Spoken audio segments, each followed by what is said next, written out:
여러분 안녕하세요. 부동산 부두칠성 김하인쌤입니다. 시험은 선택과 집중이 중요합니다. 민법 시선집중 강의는 공인중개사 시험에 해마다 출제되는 민법 포인트 40개를 집중 공략하는 강의입니다. 민법 시선집중 제1강을 시작하겠습니다. 시선집중 책을 판매하고 있습니다. 책을 구매하실 분은 다음 사항을 참고해 주세요. 자, 합적 포인트 1번 반사회적 범위행위 공부하겠습니다. 이게 항상 1번에 나오죠. 1번부터 기분 좋게 맞추고 시작합니다. 일단 여러분들이 두 문제를 풀어보겠습니다. 1번 문제를 지금 풀어보세요.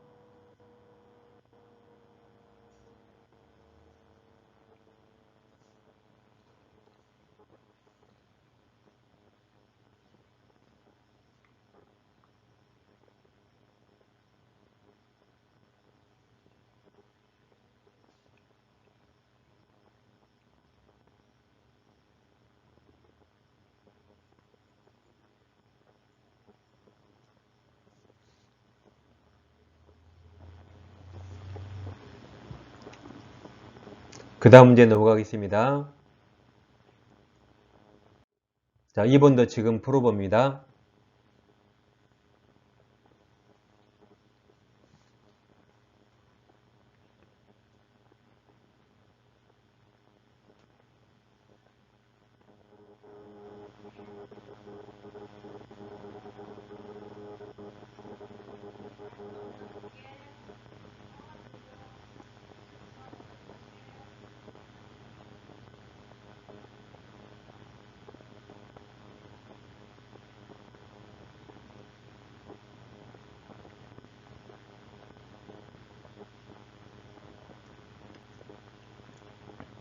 자, 시험집중 공부할 때는 펜으로 정답을 딱 미리 쓰세요.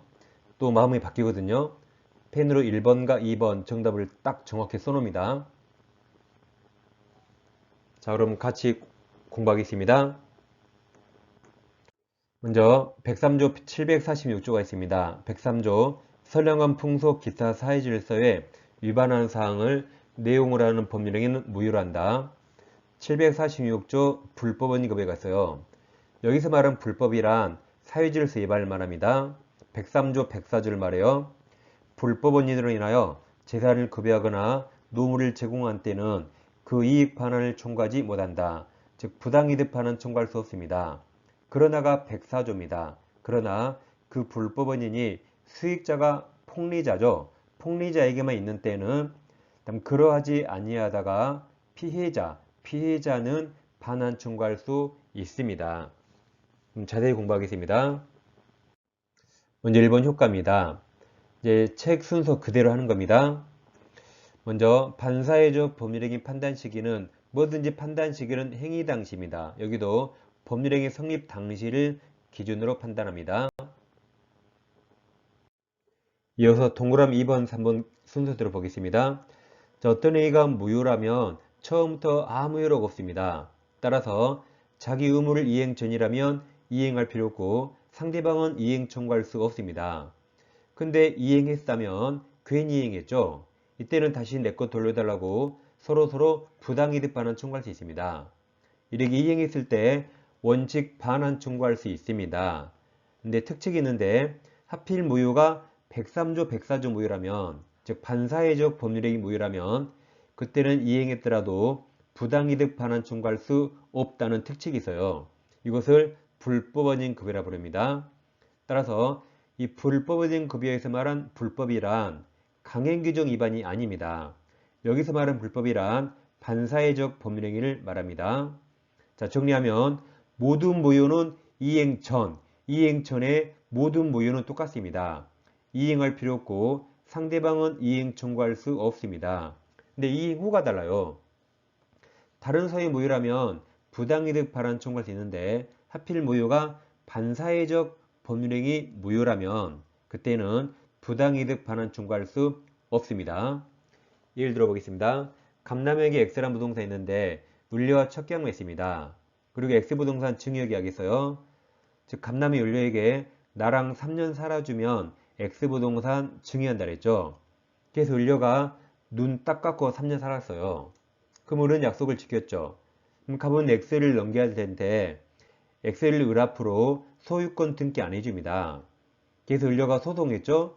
X 내놓으라고 소유권 이전 청구하는 소송을 제기했습니다. 그러니까 갑남이 변호사를 찾아갔죠. 그러니까 갑측 변호사가 판사님 이것 전부 다 무효아니까 물어봤습니다. 왜 갑측 변호사가 이게 무효인가 물어봤을까요? 만약 이게 무효라면 위쪽에서 갑은 이행 전에 이행할 필요 없고 을은 이행 청구 못하는 겁니다.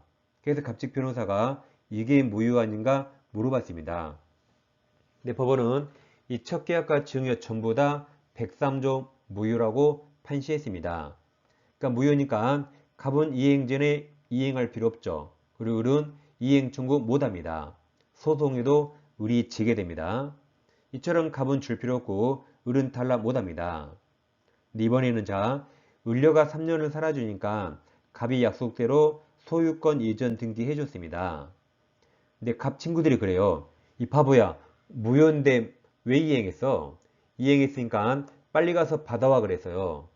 이때는 갑은 이행했죠? 그럼 갑은 부당이득 반환 청구할 수 있을까요? 이때는 없습니다. 다른 사유 무효라면 가능하지만 여기처럼 103조 무효라면 주문 끝입니다. 이때는 돌려달라고 반환 청구할 수 없습니다. 그럼 갑은 부당이득 반환 청구할 수 없죠. 그럼 이게 무효니까 소유권이 자기에게 있다 해서 소유권에 의해서 반환 청구할 수 있을까요? 이것도 없습니다. 부당이득 반환 청구 못하는데 소유권으로 반환 청구 허용하면 안 되겠죠. 그래서 갑은 어떻게든 받아올 방법이 없습니다. 그래서 을려가 반사적 이유로서 소유권을 취득합니다. 그래서 무효를 이행 전과 이행 후 잘 비교하세요. 그 다음 반사회적 법률행위 무효는 나중에 또 하겠지만 무효행위 추인할 수 없습니다. 이런 객관적 질서 위반 행위는 무효행위 추인 안 됩니다. 이어서 사회질서에 반하는 행위 유형을 보겠습니다. 즉 103조 무효인가 아닌가를 보는 겁니다. 그럼 시험에 가장 잘 나온 게 반사회적 법률행위 무효 아닌 게 5개를 대표적 외웁니다. 먼저 이 103조 무효 아니기 때문에 이행했더라도 불법의 급여가 아닙니다. 5개 대표적으로 강제집행이 심히 잘 나오죠. 강제집행 나오면 중간에 볼 필요 없습니다. 제일 끝으로 가서 반사회적 법률행위 무효 아니다 확인합니다. 강박도 반사회적 행위 아니에요. 다음 통정의 표시는 108조 무효이지만 여기는 103조 무효가 아닙니다. 그 다음 명의신탁은 부동산 실명법 무효이지만 여기 103조 무효는 아닙니다. 그 다음 양도소득세 등등 조세만 나와도 103조 무효가 아닙니다. 이 5개 나오면 볼 거 없어요. 제일 끝에 반사회적 법률행위 무효 틀립니다. 이 5개를 이제 우리가 강강술래 하죠. 그 대신 강강허신조 외에서 103장이라고 바로 답을 찾을 수 있습니다. 5개 꼭 외우시고 다음 6번째 넘어가겠습니다. 이제 증언하고 금품을 받기로 약정했어요. 이것은 이제 자 증언 써 있죠? 그럼 이 증언은 사실 증언일까요? 허위 증언일까요? 아니면 잘 모릅니까? 사실 증언이죠. 증언은 사실을 말하는 게 원칙이죠. 아무 말 없으면 원칙 사실 증언입니다. 그럼 사실 증언하고 금품을 받기로 하면 상당적으로 용인되는 수준은 유효입니다. 그건 줘야 돼요. 내 상당성을 초과 부분이 무효가 되죠. 따라서 초과 부분은 무효라 줄 필요 없습니다. 반면 허위 증언은 이래 허위라고 써져요. 허위 진술하고 금품을 받기로 하면 이건 상당성을 고려할 필요 없이 그냥 무조건 전부 무효입니다. 그래서 사실 증언과 허위 진술 2개를 잘 비교하세요. 다음 처음부터 보험사고를 가정해서 체결한 보험계약은 당연히 103조 무효가 됩니다. 다음 도박자금 대여하거나 도박채무 변제 약정도 103조 무효가 됩니다. 이와 비교할 게 있는데 이게 아직 우리 시험에 안 나왔습니다. 이제 갑에게 X가 있는데 을이 도박 채권자입니다. 갑이 도박 채무자고 을이 도박 채권자인데 갑이 돈을 갚고 싶은데 갚을 돈이 없어요.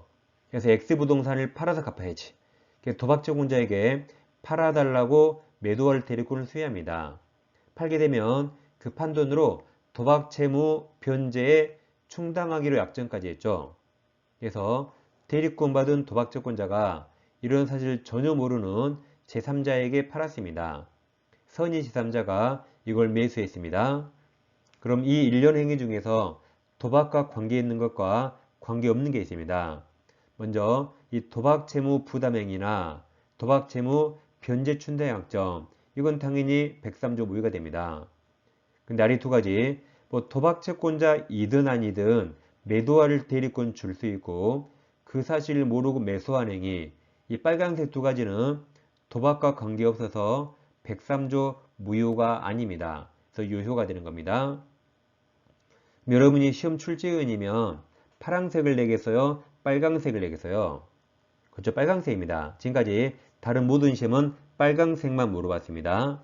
그래서 103조 무효 아니다. 잘 기억하세요. 아직 우리 시험 안 나왔습니다. 이어서 변호사를 찾아가서 사건을 맡기면 성공보수 약정하는데 이걸 이제 민사사건과 형사사건 나눠서 자, 둘 중에 어떤 사건이 의뢰인이 더 쫄아 있습니까? 형사사건이 더 쫄아 있죠. 그럼 민사소송은 덜 쫄아 있으니까 그때 한 약정은 유효가 되는데 즉 103조 무효가 아닌데 형사사건에서 약정은 이때 103조 무효가 됩니다. 두 사건 잘 비교하세요. 어떤 게 더 쫄았는가? 형사죠? 그쪽이 무효. 그 다음 어떤 일이 있어도 이유로 하지 않게 된 약정은 당연히 103조 무효입니다. 동기불법이 남았는데 이건 법률행위 하게 된 동기가 사유질서 위반이죠. 이건 원칙은 103조 무효가 아닙니다. 근데 예외적으로 이 불법 동기를 표시했거나 또는 표시하지 않았더라도 상대방에게 알려진 경우 그때 예외적 103조 무효가 됩니다. 표시와 알려진 잘 기억하세요. 이어서 이제 103조 대표적인 사례인 이중매매를 보겠습니다. 자, 부동산 이중매매는 원칙 악이라도 유효, 원칙 유효입니다. 근데 적극가담 나오면 그때 103조 무효가 됩니다. 그럼 적극가담이란 안 것은 유효해요. 안 것으로 부족하고 알고도 요청했다, 알고도 권유했다, 즉 알고도 꼬셨단 말이죠. 그때 103조 무효가 됩니다. 그리고 이 무효는 절대적 무효라 그 뒤에 나온 제3자는 선이라도 보호되지 않습니다. 자, 사안을 나눠서 보겠습니다. 원칙 악이어도 유효예요. 유효. 갑부동산이 있는데 을과 매매계약체를 했습니다. 그럼 을이 제1매수인인데 매수인이 중도금이라도 지급해요. 그럼 이행에 착수했으니까 매도인 갑은 매매계약을 더 이상 해약금 해지할 수 없기 때문에 을에게 소유권을 넘겨야 할 의무가 있는데 을에게 넘기지 않고 병과 다시 매매합니다. 그럼 을이 1매수인, 병이 제2매수인입니다. 그럼 을과 병 중에 누가 소유권 취득할까요? 병입니까? 왜 병이죠? 병이 아니라 둘 다 매수인이라 먼저 등기한 사람이 소유권 취득합니다. 근데 이제 갑이 병에게 등기를 넘겨요. 결과는 맞추셨네요. 자, 그럼 병은 이 매매할 때 1일 매매 사실을 알았더라도 안 것 가지고 병을 뭐 크게 비난할 수 없습니다. 그래서 제2매수인은 악이라도 유효하게 소유권 취득합니다. 그럼 갑은 더 이상 X를 을에게 넘길 수 없으니까 1일 매매 계약이 이행 불능이 빠지기 때문에 을은 최고 없이 계약 해지하고 손해배상 청구할 수 있습니다. 그리고 소유권은 병이 취득합니다. 자, 이어서 부동산 이중매매에서 예외적입니다. 예외적으로 제2매수인이 적극하다면 그때 103조 무효가 됩니다. 즉, 각 부동산을 1과 2일 매매계약 체결하고 을이 중도금을 지급했습니다. 근데 갑이 병에게 다시 팔고 병에게 등기를 넘겼어요. 근데 이번에는 제2매수인 병이 이 매매계약에 적극가담했습니다. 그때 병이 사회적 비난받아 마땅하니까 이 매매계약이 103조 무효가 됩니다. 그 원인이 무효면 결과도 무효가 됩니다. 자, 그럼 1매수인 을은 제2매매계약을 채권자로서 취소할 수 있을까요? 이 채권자 취소는 금전 채권만 가능합니다. 여기 빨간색 외워요. 금채취, 금채취. 근데 을은 금전 채권자가 아니죠. 을은 소유권 이전 청구권자고 금전 채권자가 아니기 때문에 을이 금채취할 수 없습니다. 그럼 일매매는 유효니까 을은 소유권 취득할 지위에 있는데, 자, 을이 병명이 무효라고 해서 병명의 등기를 직접 말소 청구할 수 있을까요? 이거 못합니다. 을과 병은 아무런 계약 관계가 없죠. 그리고 을은 소유자가 아니니까 을이 직접 말소 청구할 수 없습니다. 을은 갑과 매매했죠. 그래서 을은 매도인 갑을 대위해서 말소 청구할 수 있고 직접 말소 청구할 수 없습니다. 근데 병이 말소되기 전에 정에게 팔고 등기합니다. 그럼 정은 선이라도 앞사람 병 무효죠. 이 절대적 무효라 선이 제3자 정도 소유권 취득할 수 없습니다. 그럼 선이 정이 소유권 취득할 수 없다 그러죠. 이건 누가 안 틀립니다. 그래서 어렵게 내면 이렇게 냅니다. 선의정은 제2매매계약이 유효하다고 주장할 수 있답니까? 없답니까? 만약 갑과 병의 이 매매계약이 유효하게 되면 그럼 병유효, 정도 유효가 됩니다. 따라서 주장할 수 없다 그래야 이 매매가 무효, 그럼 병도 무효, 정도 무효가 되는 거죠. 따라서 주장할 수 없다가 정답입니다. 그 다음 지금 보신 이중매매 법리는 이중으로 부동산 임대차 계약이 체결된 경우도 적용됩니다. 따라서 이중 임대차 있는데 두 번째 임대차가 적극가담으로 이루어지면 103주 무효가 될 수 있다는 말입니다.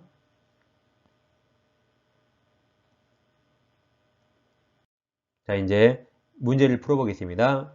아까 여러분 답을 내셨죠? 맞았는 거 확인하는 겁니다. 1번 반사의 질서 법률행위에 해당하여 무효로 되는 것 그랬네요. 아까 우리가 반사의 질 법률행위 아닌 걸 강강허신조, 강강허신조 외웠죠. 그럼 기억에 이제 강박이 보여요? 니은의 강제집행 보여요? 디귿의 조세 양도세 보입니까? 이 세 가지는 103조 무효가 아니죠. 그럼 기억 니은 디귿 빼면 그냥 답이 2번 리을 나옵니다. 이렇게 강강허신조 빼면 답인 거죠. 그럼 리을에서 이미 매도된 부동산임을 알면서도 매도인 비행에 적극가담 나오면 무조건 103조 무효입니다. 예, 정답은 2번이죠. 강강의 신조 빼면 답입니다. 자, 2번입니다. 부동산 이중유효 설명 틀린 겁니다. 1번 반사회적 법률행위에 해당하는 제2매매계약 한마디로 씁니다. 적극가담, 적극가담. 이 계약이 기초하여 그럼 제2매수인 무효죠. 이 무효는 절대적 무효라 뒷사람 무조건 무효예요. 제2매수인으로부터 그 부동산을 매수하여 등기한 선의 제3자 너도 무효. 절대적 무효라 너도 무효. 선의 제3자는 그럼 제2매매계약 유효를 주장할 수 없다 했죠. 그래서 1번이 바로 정답입니다. 자, 2번 제2매수인이 이중매매 사실을 알았다는 사정만으로 제2매매계약을 반사회적 법률행위에 해당한다고 볼 수 없습니다. 악의는 유효죠. 3번 특별한 사정이 없는 한, 그 말이 적극가담이 아닌 한 먼저 등기한 매수인이 목적 부동산 소유권을 취득합니다. 4번 반사회적 법률행위에 해당하는 이중매매의 경우 제1매수인은 제2매수인에 대해서 아까 직접 소유권 이전 등기 말소 청구할 수 없다 그랬죠.